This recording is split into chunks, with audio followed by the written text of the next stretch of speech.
Torcedor vascaíno, a semana começou com um peso enorme para o Vasco da Gama. Não é exagero dizer que estamos diante de dias decisivos para o clube, daqueles que podem mudar completamente o clima em São Januário. Na próxima quinta-feira o Vasco volta a campo para um confronto que já está mexendo com a cabeça da torcida, com a preparação do elenco e principalmente com o trabalho do técnico Renato Portaluppi. Do outro lado estará o Palmeiras, atual campeão paulista, chegando embalado e pronto para encarar um estádio que promete estar fervendo. A expectativa é grande porque o ambiente já começa a ganhar contornos de caldeirão. Mais de 10 mil ingressos já foram emitidos e tudo indica que São Januário estará completamente tomado pela torcida cruz-maltina. Quando o estádio está cheio, o Vasco ganha uma energia diferente, e esse fator pode ser fundamental em um jogo que exige concentração máxima do início ao fim.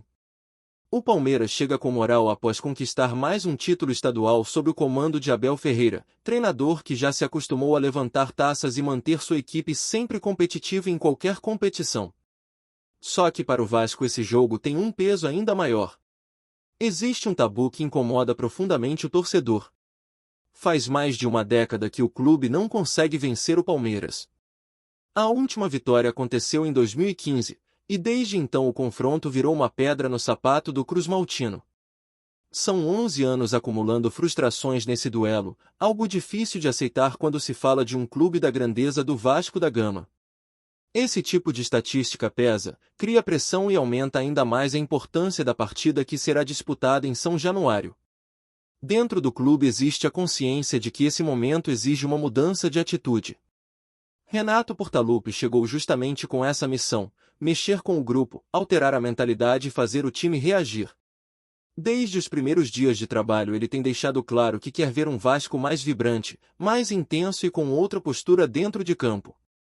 Não basta apenas competir, é preciso mostrar personalidade, encarar os adversários de igual para igual e transformar a energia da torcida em combustível durante os 90 minutos. A preparação para esse confronto começou com força total no Centro de Treinamento Moacir Barbosa.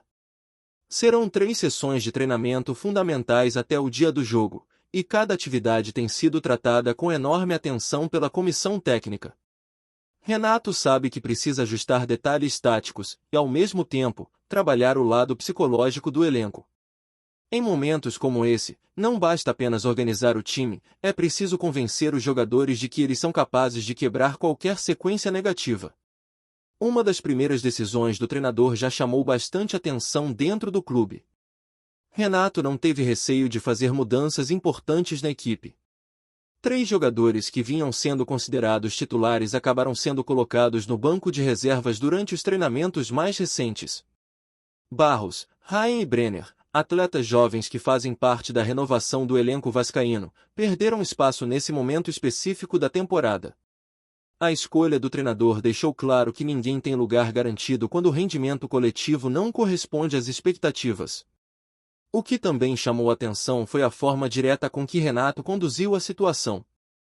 Diferente de muitos treinadores que preferem longas conversas para explicar cada mudança, a informação que circula nos bastidores é de que ele simplesmente tomou a decisão e comunicou a nova formação.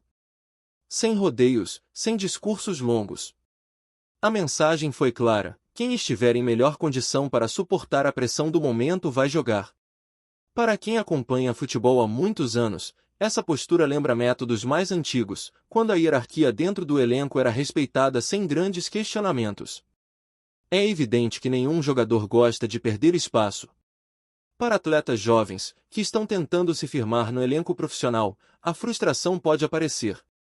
Mas a avaliação interna da comissão técnica é de que o momento exige experiência dentro de campo. O Vasco vive uma fase em que a pressão externa é enorme, com críticas constantes e uma torcida que cobra resultados imediatos. Por isso Renato entende que alguns jogadores precisam ser preservados neste instante, justamente para evitar que o peso da responsabilidade atrapalhe o desenvolvimento deles. A ideia do treinador é montar uma equipe capaz de suportar esse ambiente de cobrança e, ao mesmo tempo, competir em alto nível contra um adversário extremamente organizado como o Palmeiras.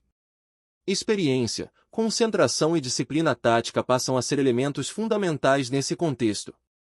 Renato quer um time que saiba sofrer quando necessário, mas que também tenha coragem para atacar quando surgirem as oportunidades. Mesmo com todas essas mudanças, uma coisa ficou clara dentro do clube: o clima no centro de treinamento melhorou consideravelmente desde a chegada do novo comandante.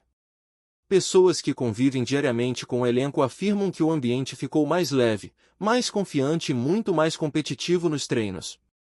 A comparação com o período anterior é inevitável, e a sensação é de que o grupo voltou a acreditar que pode reagir dentro da temporada.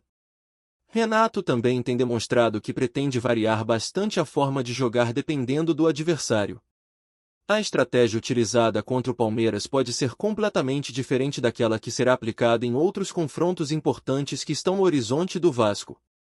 Cada partida será estudada de maneira específica, buscando explorar os pontos fortes da equipe e minimizar as fragilidades que ainda aparecem ao longo dos jogos.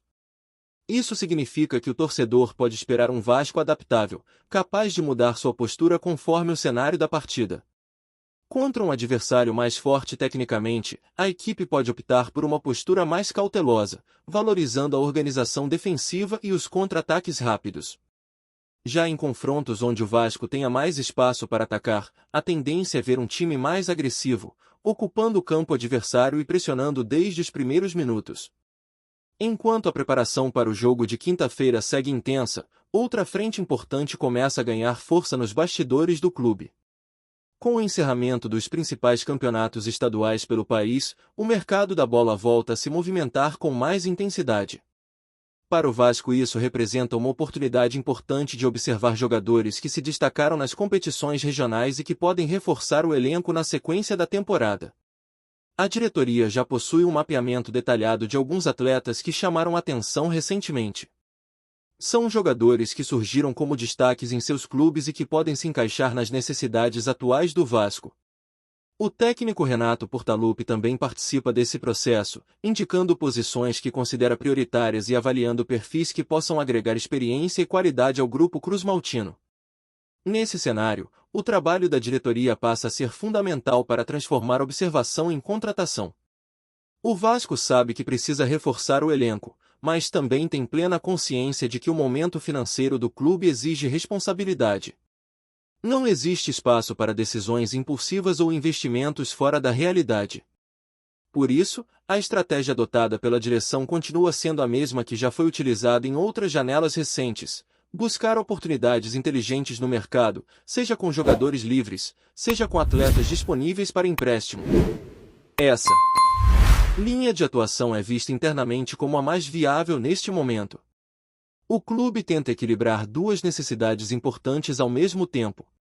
De um lado está a urgência por reforços que possam elevar o nível da equipe. Do outro está o compromisso de manter a sustentabilidade financeira da instituição.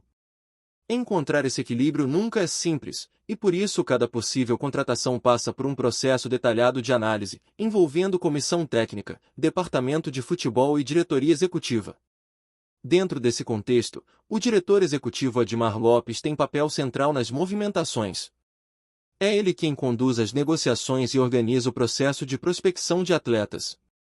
O departamento de scout do clube trabalha intensamente observando campeonatos pelo país, analisando o desempenho, características táticas e também o perfil comportamental dos jogadores. A ideia não é apenas contratar por contratar, mas trazer atletas que realmente tenham condições de contribuir para o crescimento do Vasco ao longo da temporada. Renato Portaluppi também participa ativamente dessas conversas. O treinador já deixou claro quais posições considera mais carentes no elenco e quais perfis de jogadores gostaria de ter à disposição. Para ele, não basta apenas preencher lacunas no grupo. É preciso trazer atletas que cheguem preparados para competir imediatamente e que consigam lidar com a pressão natural de defender uma camisa tão pesada quanto a do Vasco da Gama. Enquanto esse planejamento acontece nos bastidores, outro assunto chamou a atenção nos últimos dias e acabou gerando bastante repercussão entre os torcedores. Trata-se da relação entre Renato Portaluppi e o atual dirigente Carlos Amodeu.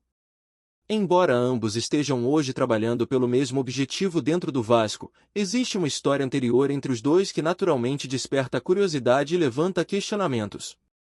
Os dois profissionais já trabalharam juntos no passado durante um longo período no Grêmio.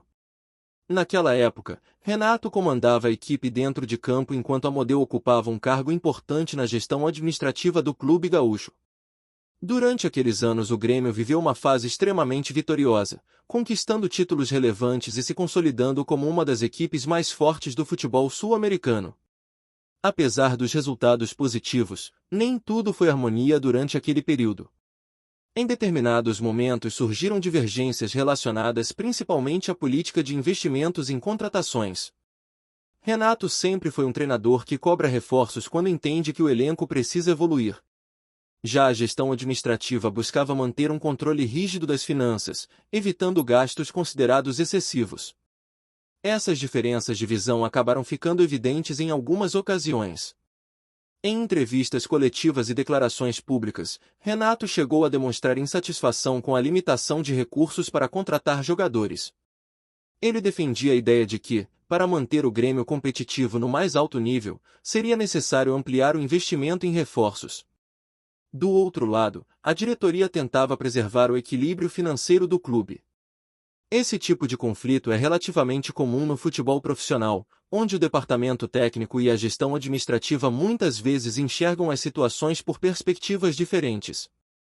O treinador pensa no desempenho imediato dentro de campo, enquanto os dirigentes precisam olhar também para a saúde financeira da instituição no médio e longo prazo. Mesmo com essas divergências, Renato e Amodeu trabalharam juntos por vários anos e fizeram parte de um período extremamente vitorioso do clube gaúcho. Ainda assim, algumas marcas daquele relacionamento profissional permaneceram. Por isso, quando os dois voltaram a se encontrar agora no Vasco, muita gente passou a observar com atenção como seria essa nova convivência. Nos bastidores do clube existem relatos de que a relação entre os dois é estritamente profissional. Não se trata de uma amizade próxima, mas também não existe nenhum tipo de conflito aberto no momento. Cada um exerce sua função dentro da estrutura do Vasco e o foco principal está nos resultados que o time precisa alcançar dentro de campo. Inclusive, recentemente os dois estiveram presentes em um mesmo evento no centro de treinamento, justamente em um momento em que Renato concedia entrevista coletiva. A presença de Amodeu acabou chamando atenção porque ele normalmente não participa dessas atividades ligadas diretamente ao departamento de futebol. Para alguns observadores, o gesto foi interpretado como uma tentativa de demonstrar unidade dentro do clube. Renato, quando questionado sobre o assunto, tratou de minimizar qualquer tipo de polêmica. O treinador afirmou que situações do passado fazem parte da história e que o foco agora está completamente voltado para o trabalho no Vasco. Segundo ele, todos dentro do clube sabem da responsabilidade que tem neste momento e o objetivo comum é fazer a equipe evoluir. Mesmo assim, nos bastidores sempre existe aquela sensação de que a relação entre os dois funciona melhor quando cada um permanece concentrado em sua área específica de atuação. Renato dedica toda a sua energia ao dia a dia do futebol no centro de treinamento, enquanto Amodeu cuida das questões administrativas e estratégicas da gestão do clube. No fim das contas, o que realmente importa para o torcedor é que essa estrutura funcione. O Vasco precisa de estabilidade interna para conseguir se reorganizar dentro de campo.